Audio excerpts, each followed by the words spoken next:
Chers amis du pèlerinage national, bonjour. Ave Maris Stella. Salut Marie, étoile, étoile de la mer. Cette hymne très ancienne reprend l'un des titres donnés à Marie.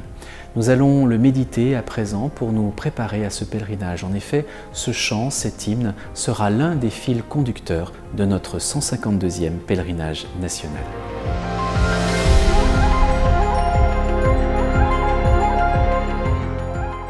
Par une hymne datée entre le 7e et le 9e siècle, donc depuis plus de 1000 ans, l'Église salue Marie, Mère de Dieu, comme étoile de la mer. Ave Maris Stella. La vie humaine est un chemin, mais vers quelle fin? Comment en trouvons-nous la route? La vie est comme un voyage sur la mer de l'histoire, souvent obscure et dans l'orage. Un voyage dans lequel nous scrutons les astres qui nous indiquent la route. Les vraies étoiles de notre vie sont les personnes qui ont su vivre dans la droiture. Elles sont des lumières d'espérance. Certes, Jésus-Christ est la lumière principale de nos vies, le soleil qui se lève sur toutes les ténèbres de l'histoire. Mais pour arriver jusqu'à lui, nous avons besoin aussi de lumières proches, de personnes qui donnent une lumière en la tirant de sa lumière et qui offrent ainsi une orientation pour notre traversée. Et quelle personne pourrait plus que Marie être pour nous l'étoile de l'espérance? C'est ce que disait Benoît XVI dans son encyclique Spe Salvi, au numéro 49. Salut, étoile de la mer, mère nourricière de Dieu et toujours vierge, heureuse porte du ciel. La mer, vaste et mystérieuse, évoque l'instabilité et l'effroi. Dans l'imaginaire biblique, elle est ce qui échappe, ce qui menace. Ces vagues tourmentées, quand elles s'élèvent, semblent vouloir engloutir le marin, l'aventurier qui ose s'éloigner des côtes sûres. Elle est aussi cet espace où l'on se perd, faute d'instruments pour s'orienter, où l'horizon devient incertain.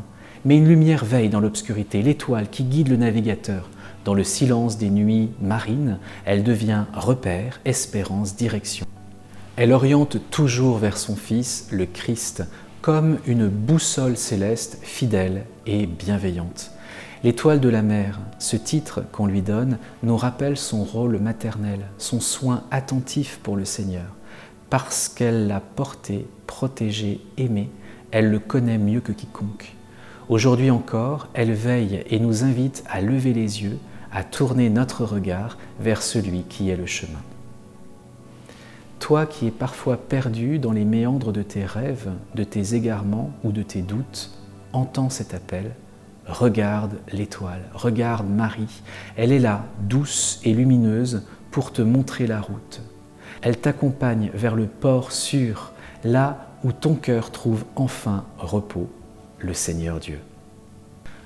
Poursuivons la méditation de l'Ave Maris Stella. Recevant cet Ave de la bouche de Gabriel, affermissez-vous dans la paix par ce changement du nom d'Ève. Une salutation résonne, douce et audacieuse. Les mots de Gabriel, porteurs de l'impossible. Ces paroles venues de Dieu, murmurées à l'oreille d'une jeune fille, ouvrent un chemin inédit. Marie, vierge, sans avoir connu d'homme, prononce un oui qui bouleverse l'histoire. Ce oui offre la vie, donne au monde le Sauveur son Fils. Ève aussi, première femme aimée de Dieu, fut mère, mais son histoire s'entrelace avec le drame du mal. Elle enfante Caïn, qu'elle chérit par-dessus tout, et Abel, qu'elle semble oublier.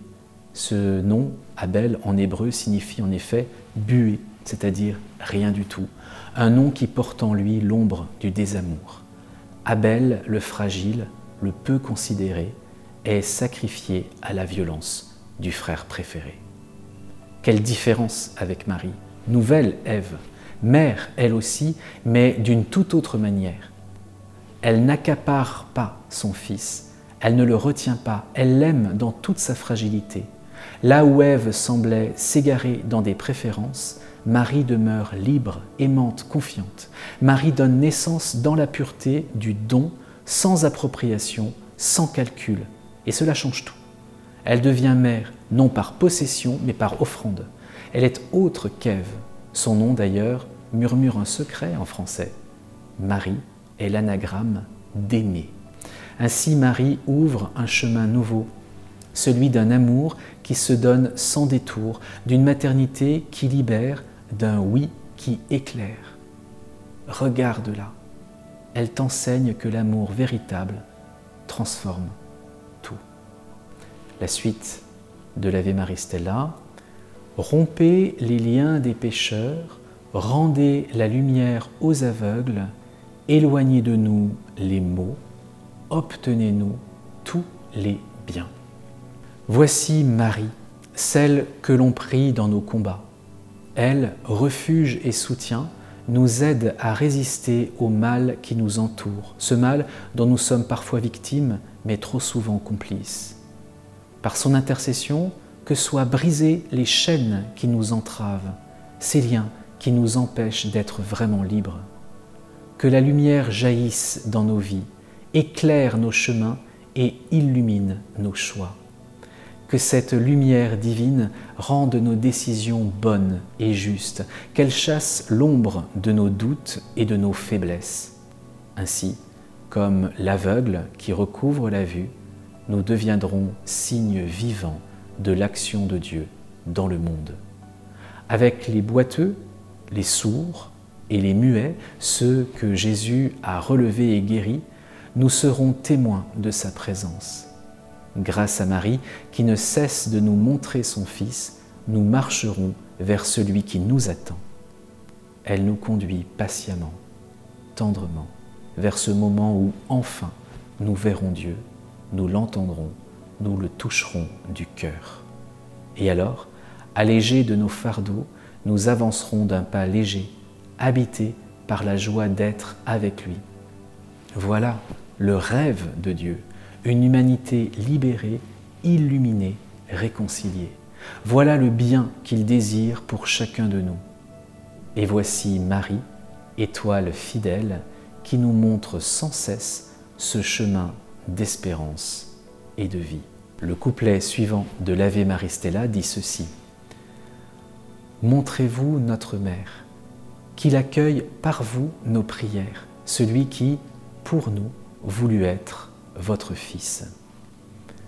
Comme à Cana dans l'Évangile, Marie veille sur nous. Elle observe avec une tendresse infinie nos manques, nos tristesses, nos inquiétudes. Elle les porte dans son cœur et les murmure à l'oreille de son Fils. Mais son intercession n'est pas une injonction, ni une requête imposante. Non, Marie ne dit pas à Jésus ce qu'il doit faire. Elle se tourne aussi vers nous, les serviteurs, et nous rappelle avec douceur que c'est à nous de faire tout ce qu'il nous dira. Voilà le chemin qu'elle trace, la clé qu'elle nous tend.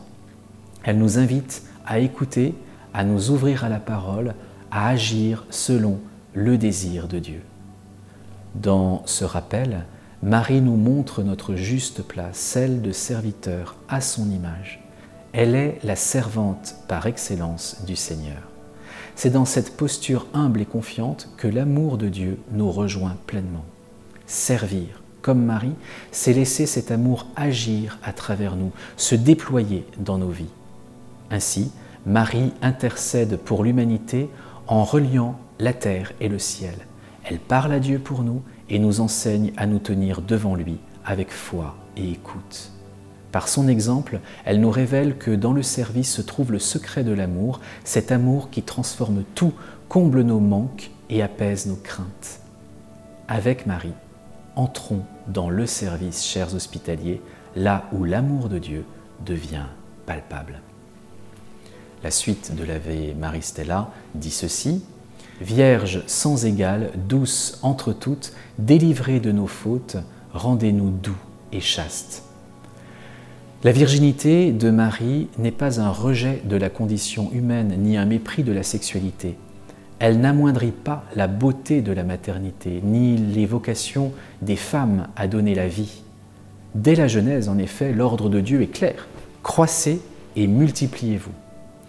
La virginité de Marie s'enracine ailleurs, dans une liberté totale, une liberté d'aimer. Marie aime sans exclusivité, sans appropriation, sans réserve. Elle ne préfère personne. Chacun est aimé également, infiniment. C'est là une manière d'aimer qui reflète celle de Dieu, un amour universel et sans limite.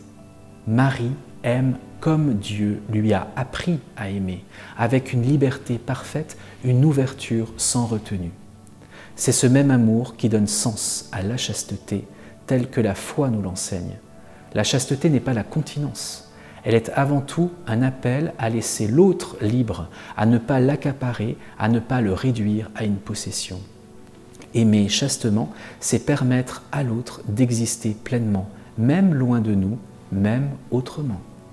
Ainsi, la chasteté devient une école de liberté et d'abandon. Elle nous invite à aimer et à nous laisser aimer sans attache ni contrainte, dans une confiance totale.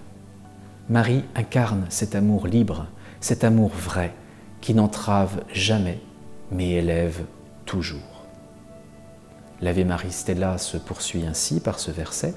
« Accordez-nous une vie innocente, rendez nos voies sûres, afin que, voyant Jésus, nous goûtions avec vous les joies éternelles. » Qui peut se dire innocent?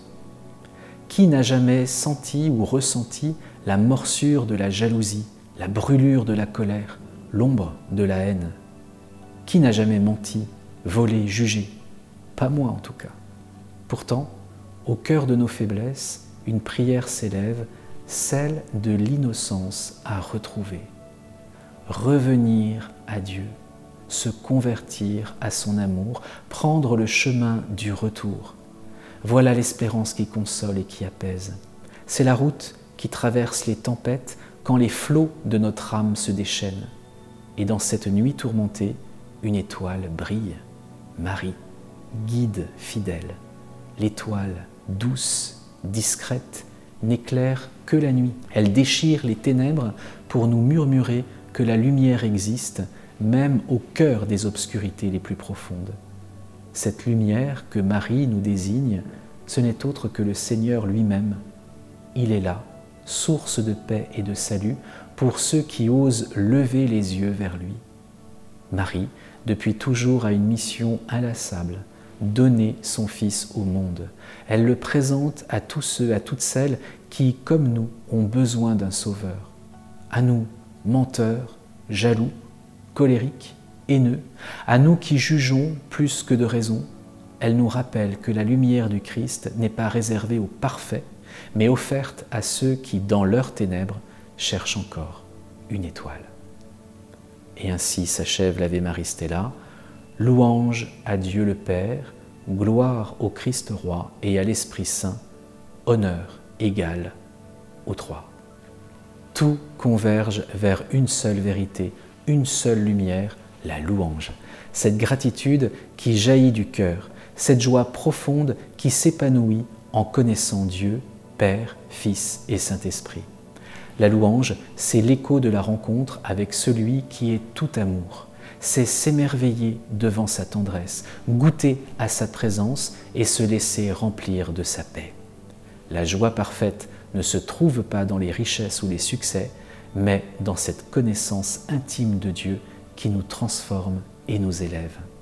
Marie, dans son humilité, a été la première à vivre cette louange.